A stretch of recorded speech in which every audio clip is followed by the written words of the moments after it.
एकच नारा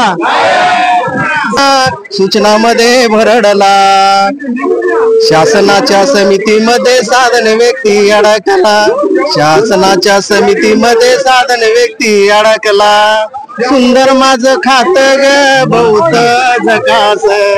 लोकांना कायम केलं कोर्टाचा आधार घेऊन आणि अर्धे लोकांना शिल्लक ठेवलं. म्हणजे आयडी वाल्यांना कायम केलं आणि साधन व्यक्ती डाटा एंट्री ऑपरेटर MIS यांना ठेवलं. मग शासनाने आता मला सांगा सर, आयडी वाल्यांना कायम केलं. तुम्ही आता मागच्या वेळेस युतीची सरकार होती, तर सुधीर भाऊ जे मुनगंटीवार आहेत, तर त्यांना का विनंती कराल ते बोला. माननीय सुधीर भाऊ, ही प्रसूती झाल्यावर मातेने आपल्या मुलाकडे लक्ष दिलं पाहिजे, हे आरोग्य विभागाचं घोषवाक्य आहे. बरोबर आहे, कारण हा मुलगा या देशाचं भविष्य आहे, हा मुलगा या देशाचा भाग्य विधाता आहे.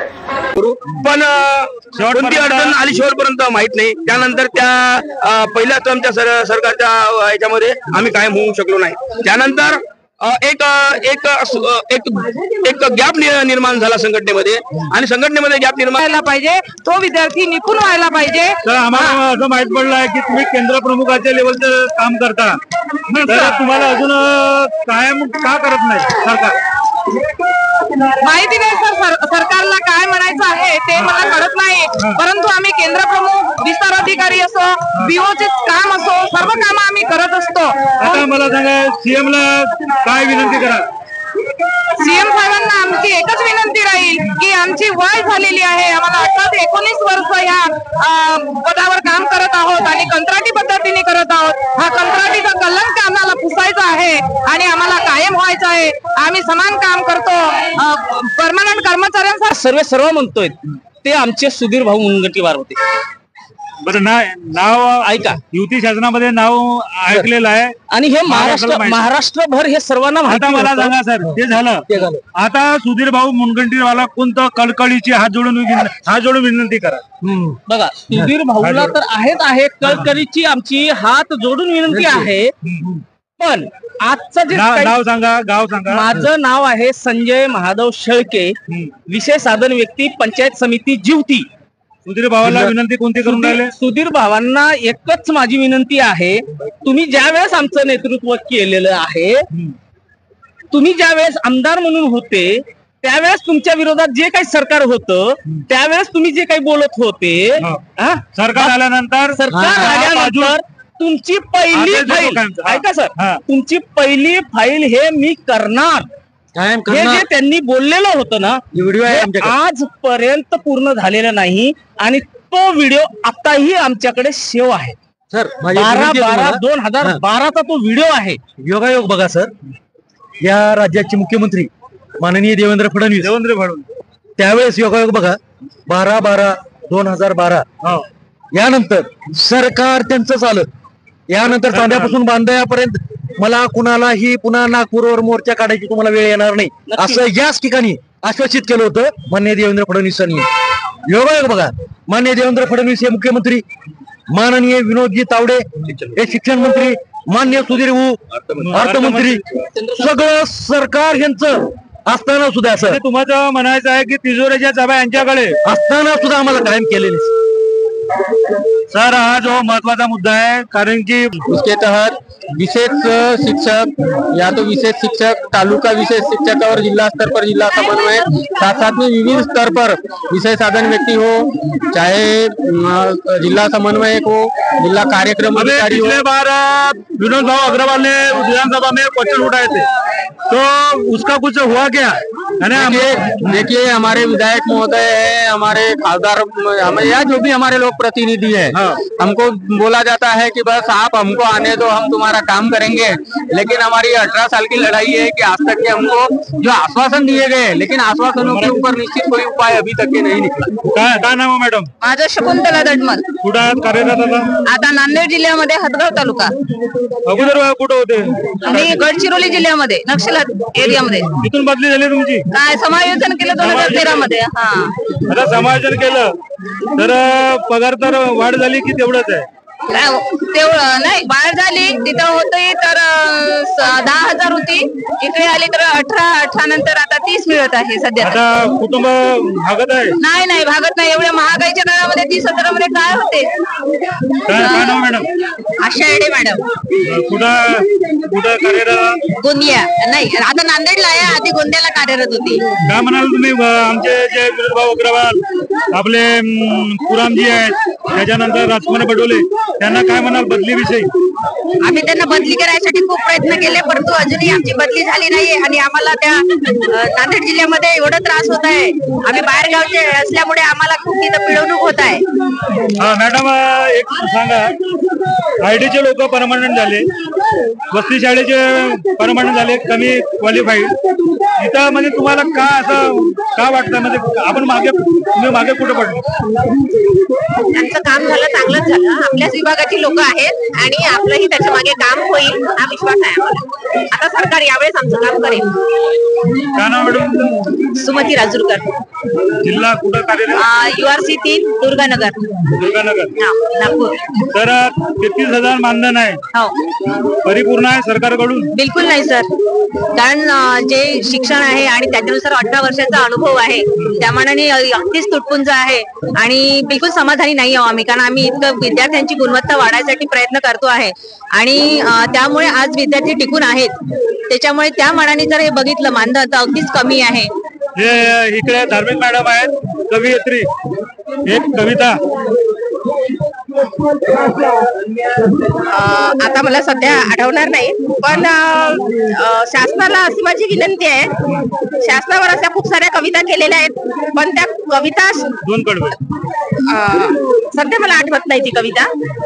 पण मला शासनाला एक विनंती करायची आहे की आम्ही वाड्या वस्ती तांड्यावर जाऊन विद्यार्थ्यांची जी गुणवत्ता आहे त्या गुणवत्तेसाठी जर आम्ही काम करतो तर शासनाला आम्हाला कायम करायला काहीच येते. परत सारखे सर्वेक्षण असो, राष्ट्रीय स्तरावरचे सगळे कार्य असो, जे कार्य येते तेथे आपण समग्र शिक्षा अभियानाचे सर्व कर्मचारी आपण कायम करतो. आज जी महाराष्ट्राची जी गुणवत्ता आहे ती गुणवत्ता फक्त आणि फक्त आपल्यामुळे. आपण शिक्षकांना एवढा सपोर्ट करतो की आमच्या जिल्ह्यामध्ये दिशा उपक्रमासारखे उपक्रम किंवा प्रत्येक जिल्ह्यामध्ये शासन स्तरावरचे मला सांगा, तुमच्याकडे 33,000 मानधनाचे तुम्ही लोक आहात आणि शिक्षकांचं लई पेमेंट आहे, असं काही असं वाटतंय की म्हणजे आपल्याला पगार कमी आहे? आपल्याला कोणाच्या पगारावर जायचं नाही, परंतु आपण जे काम करतो, एकीकडे शासन म्हणतो की लाडकी बहीण योजना राबवतो, ज्या काम करणाऱ्या घरगुती बाया आहेत त्यांना 2,000, 2,500, 3,000 अशा घोषणा करतो शासन, आणि आम्ही मग का शासनाच्या दुश्मन बहिणी आहो का? जेव्हा आम्ही कंत्राटी कर्मचारी म्हणून एका वाड्या वस्त्यावर एका विद्यार्थ्यांना, जे विद्यार्थी अतिशय तळागाळातील असतात त्या तळागाळातील विद्यार्थ्यांना आम्ही शिक्षण देतो, त्या तळागाळातील विद्यार्थ्यांना ज्यांना बाराखडी येत नाही त्या बाराखडी पासून तर त्यांना समजपूर्वक वाचनापर्यंत आणण्याचा या महाराष्ट्राची शिक्षण विभागाची धुरा सांभाळण्याचं जर आम्ही काम करत असू सर, कायम करण्यात येऊ नये अशा यांच्या भावना आहेत. शिक्षण विभागामध्ये 18 वर्ष ते 20 वर्षापर्यंत आणि काही जे इंजिनियर लोक आहेत हे 25 वर्ष काम करत आहेत. त्यांच्या भावना आहेत की ते अजूनही कायम झालेले नाहीत. त्याकरिता आमची शासनाला विनंती असेल की आम्हाला सुद्धा त्यांनी कायम करावं शासन सेवेत. हा, आमचा एकच नारा आहे, शासन सेवेत कायम करा. आम्हाला 6 महिन्याचे ऑर्डर नको, 11 महिन्याचे नको, आम्हाला सरळ शासन सेवेत कायम करायचे आहे. एमफिल व्हायला इथलं डोकंभर डिग्र्या फिरी राहणार पर्यंत तरी त्या आपले कायम करतच नाही. मला सरकारला विनंती आहे की आम्ही इथला शिकेल आम्हाला लवकरात लवकर कायम करायला पाहिजे. काय नाव तुमचं? अनिल वैद्य, गोंदिया जिल्हा. समाधानी आहात? नाही, आम्ही समाधानी नाही आहोत, कारण शासनाने 18 वर्षापासून आम्हाला योग्य तो न्याय दिला नाही, आम्हाला कायम केलं नाही. त्यामुळे आम्ही शासनावर आम्ही उदासीन आहोत, असमाधानी आहोत. किती भेटते मानधन? आता आम्हाला भेटते मानधन 33,000. हा अतिशय अल्प मानधन आहे. त्या अल्प मानधनामध्ये आमच्या ज्या मूलभूत गरजा आहेत त्या पूर्ण होऊ शकत नाही. मुलांचं शिक्षण आहे, तब्येतीचे कामं आहेत आणि अनेक समस्या आहेत. त्या समस्या आमच्या पूर्ण होऊ शकत नसल्यामुळे शासनाला आम्हाला विनंती आहे की कसंही करून कोणत्याही माध्यमातून आम्हाला मानवता दृष्टिकोन ठेवून आम्हाला त्यांना कायम करावा, आम्ही शासन विनंती करतो. काय नाव तुमचं? सर, माझं सतीश जाधव नाव आहे, जिल्हा लातूर. तुमचं अभिनंदन सर, कारण आमच्या गोरगरीब कर्मचारी जे आहेत त्यांच्याकडं हे एबीपी माझा, NDTV, TV9 हे येत नाही सर. पण माझी एक विनंती आहे की देवेंद्र फडणवीसला हा क्लिप दाखवा तुम्ही. 2012ला ज्यांनी आमचं नेतृत्व केलं, ज्यांनी आमच्या मोर्चात सहभागी झाले, त्या माणसाने त्यांच्याकडे मुख्यमंत्री पद असताना, त्यांच्याकडे शिक्षण मंत्री असताना, त्यांच्याकडेच अर्थ खातं असताना आम्हाला कायम केलं नाही सर. आम्ही त्यांचं मानधन, त्यांचं ऐकून आम्ही त्यांना पाठिंबा दिला. परंतु आज आमचे लहान लहान मुलं, आम्ही शिक्षणाची फीस भरू शकत नाही, तरी आमच्या शासनातल्या आमच्या अर्ध्या लोकांना कायम केलं आणि आमच्यावर अन्याय केला. तर मला सांगा, तुम्हाला 33,000 मानधन आहे, पूर्ण होते का मग? वेळेत होत नाही सर. मुलं का करून राहिले? मुलं 10वी आणि 11वीला आहेत. 11वीला? कुठं, कोण्या शाळेत शिकतात? जिल्हा परिषदेच्या शाळेमध्ये आहेत.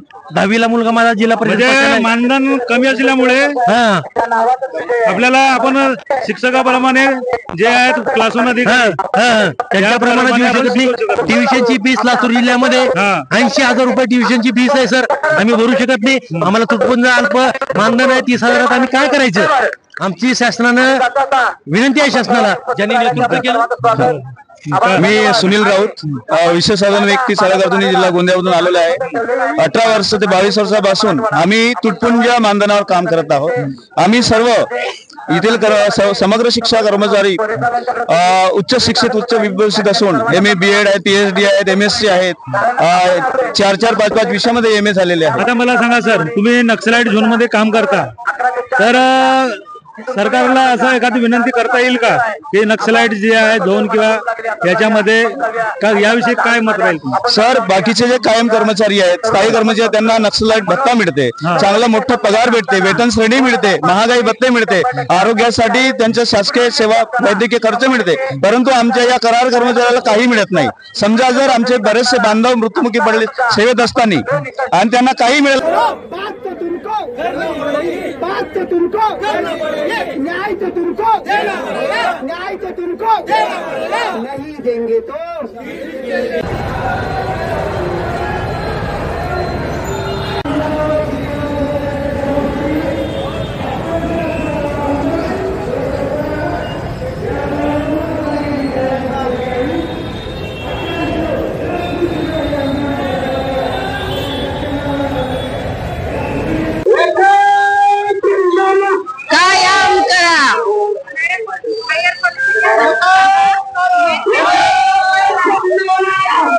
विद्यार्थ्यांना शाळेचा प्रवाह करण्यासाठी आम्ही काम करीत आहोत. परंतु 18 वर्षापासून आमची दखल शासनाने घेतली नाही. त्यामुळे आम्ही हा मोर्चा घेऊन विधान भवनावर धडक देऊन आम्ही आमची मागणी शासनापुढे मांडणार आहोत. लागलेलं असेल तर आज आपली सेवा 18 वर्षाची झालेली आहे.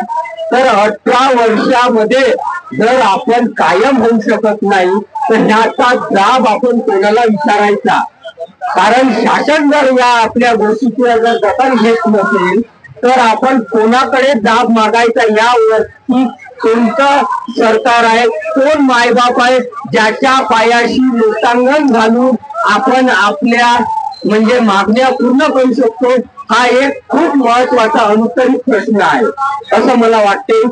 आम्हाला शब्द दिलेला होता 2012 नंतर तुम्हाला या ठिकाणी यावं लागणार नाही, म्हणून माननीय सुनील भाऊ आणि देवेंद्र भाऊ यांना विनंती करतो की यांनी जो आम्हाला 2012 मध्ये जो शब्द दिलेला होता त्या शब्दाचं या ठिकाणी त्यांनी मान्य करावं आणि 1 महिन्यामध्ये आमचा त्यांनी विचार करावा. परंतु सुधीर भाऊंनी आमची निराशा केलेली आहे. सुधीर भाऊंनी जर 2012 मध्ये जो आम्हाला जो संदेश दिला होता, जे आम्हाला मागणी दिलेली होती की आपलं सरकार आल्यानंतर कधीही तुम्हाला रस्त्यावर यावं लागणार नाही, परंतु आज आम्हाला गेल्या 2012 पासून तर आज 2024 पर्यंत आता साधारण व्यक्तीमध्ये 100 व्यक्ती जीवन संपवलं. अक्षरशः आमच्या शिवकुमार सरांनी म्हणत आहेत 100 नाही तर 500 लोक आमच्या मधून निघून गेलेले आहेत. खरंच विचार केला तर आमच्या लोकांनी 18 वर्षापासून पावलोपावली संघर्ष केलेला आहे. अगदी त्यांच्या कामाच्या ठिकाणापासून ते शासनाच्या दरबारापर्यंत आम्ही हक्क मागण्याचा प्रयत्न केला, पण आम्हाला कोणत्याही सरकारनं आमचा विचार केलेला नाही. आम्ही या 18 वर्षांमध्ये तुटपुंजा मानधनावर आम्ही आमचं जीवन जगतोय. कोणीही आमचा आजपर्यंत विचार केलेला नाही, करत नाहीत. म्हणून आमच्या राऊत सरांच्या माध्यमातून आज हिवाळी अधिवेशनावर भव्य संख्येने असा हा मोर्चा आणि आपण काढत आहोत. अहो राहिले आमची किती, शासन म्हणतो की खूप मोठा भार आमच्यावर पडेल, पण मित्र हो, शासनावर अजिबात भार पडणार नाही. 2 वर्ष, कोणाला 1 वर्ष, 6 महिने राहिलेले आहेत. एवढं असतानाही शासन आमची दखल घेत नाही. शासनाला विनंती आहे आणि जे कर्मचारी हमारी मांगे हम सब समरसिंचा कर्मचारी संघटनेचा